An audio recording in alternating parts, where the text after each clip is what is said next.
Best zombie movie. I think I'm gonna go with 28 Days Later. I really like that one. Good choice, good choice. I personally really like Dawn of the Dead. Original or remake? Both. I can get behind that. Have you ever seen World War Z? Oh, I love that one. Probably the scariest horde I've ever seen on screen. What do you guys think of Train to Busan? That's a pretty great zombie movie.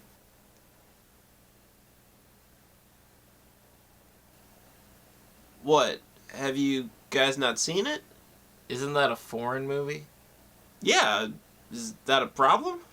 Bro, no one's trying to read while watching a movie. Yeah, bro, you're a nerd if you like reading.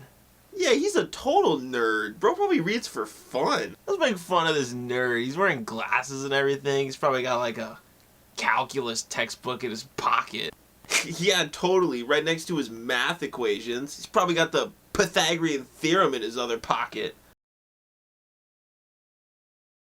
Train to Busan is about a train going to Busan, and it's got zombies on it. I bet that was the pitch.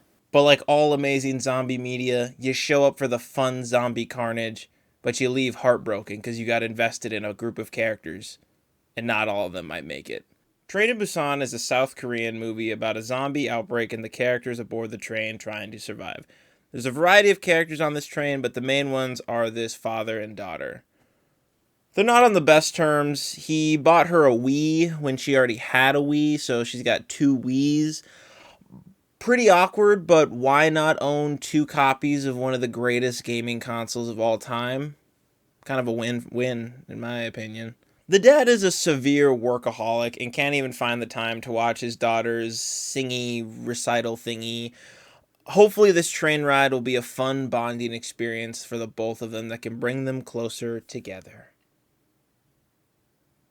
Despite the main character's shortcomings as a present father, he does still care for his daughter, and I found him very easy to like once the outbreak takes over the train, as he's fighting tooth and nail for his daughter's safety.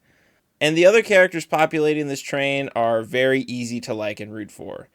Except for this piece of shit. This movie wastes no time, and the carnage starts pretty quickly, and this movie contains runner zombies. Which is so funny because every human on Earth has had this conversation with their friends of what they're going to do when the zombie apocalypse breaks out, where they're going to go, who they're going to hold up with, the kind of weapons they're going to have. They have their plan laid out A to Z, and half the time they're kind of praying for the apocalypse to break out just so they can use this plan. But I swear, most people are only ever planning for an apocalypse with walking zombies. If an apocalypse breaks out and it's runner zombies, it's packing up the entire Earth's population in 6-7 days. It's over for humanity. And all those super detailed plans you have about you're gonna hold up in the gun section of Shields with your buddy Ricky and Dickie ain't gonna mean shit when the zombies show up, because you skipped every single gym class in high school to smoke weed and eat McDonald's, so your cardio sucks, and when those runner zombies show up, they gonna eat your ass. Anyways, once those zombies are on the train, it is terrifying. Not only from the zombies, but the panic and infighting that quickly breaks out. A train is probably top 3 worst places to be in a zombie apocalypse, and this movie makes great use of that setting. There's lots of high energy behind the camera, despite the claustrophobic setting, and I love how creative they got with the action. It's here where I'm going to get into some spoiler territory, so if you haven't seen the movie, I recommend leaving now. Go watch it, come back, we'll be here waiting for you. But let's get into some spoilers. I love that moment in a movie when it elicits a physical reaction from you, like leaning forward in your chair. One of the best feelings ever. That moment for me in this movie was when they arrived at the station and discovered that the entire military had been turned into zombies. The dread that sets in as we realize now that our group is not only alone, but this plethora of allies is now a plethora of enemies. Plethora is a fun word to say. Say it some more. Plethora. Now, the dread doesn't end there because I knew based on the genre we were going to lose some people. What I was not prepared for was liking everyone and then losing everyone except for 2 characters. Let me backpedal real quick. I didn't like everyone. There was one character I absolutely despised. loathed. This absolute piece of poo-poo who ends up being worse than the zombies. He's an absolute weasel who gets almost half the cast killed. No hate against the actor, obviously. He's just incredible at playing an absolute scumbag. There's something so scary about characters who are just scared wimps, because they can do just as much damage as a plotting villain. Now, when I was a kid, I was like, how the fuck are people still gonna beef with each other when there's literal zombies outside? But then I grew up and realized us human folk, when the situation's tough, we're just gonna make it a whole lot worse. Not me, though. I got no enemies. Except this guy. My favorite character early on was this expecting father who was just an absolute giga chad.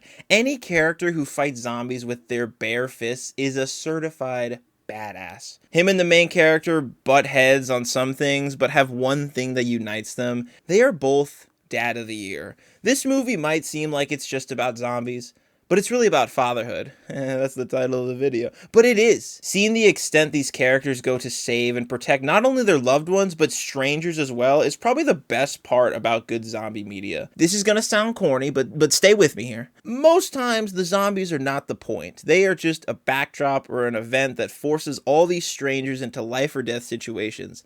These situations can lead strangers to forming these beautiful, tight-knit relationships that you get so wrapped up in, because if the zombies weren't there, these characters wouldn't have these bonds. My point is that zombies bring people together, and I think that's pretty beautiful. As the movie winds down and we start losing more and more characters, I was getting prepared for the whole cast to die. They don't, but at least 98% of them do, since only 2 characters survive. I'm not very good at math. I really thought the main character was gonna make it. Maybe that was dumb of me to assume, but I had hope, damn it. The acting in this goodbye scene between the father and daughter just kills me. Phenomenal acting from both of them. Great child performance here. She's great across the entire movie. All the acting's good, but this scene alone, a little bit of me died. As we see this father say goodbye to his daughter, and you're just like, you're just a mess. You're just a mess, okay? And it's such a beautiful and heartbreaking scene, and I especially just love this final shot of the dad's shadow as he falls off the train. Perfection. Well, that's the video. I want to thank you all so much for watching. Please like and subscribe if you enjoyed the video, and comment below your thoughts on Train to Busan. What's your favorite zombie movie? Is it this one? Is it something else? Let me know down below. And lastly, I want to give a huge thank you for everyone who helped us reach 60 subscribers. That is such an awesome milestone. Every single one of you that watches, whether you're subscribed or not, it means the absolute world to me that you guys tune in to any one of my videos. Absolutely love it. Thank you so much. Everyone who watches, supports the channel. It means the world to me. And I can't wait to keep making more content for you guys. So once again, thank you very much. And I will see you on the next one.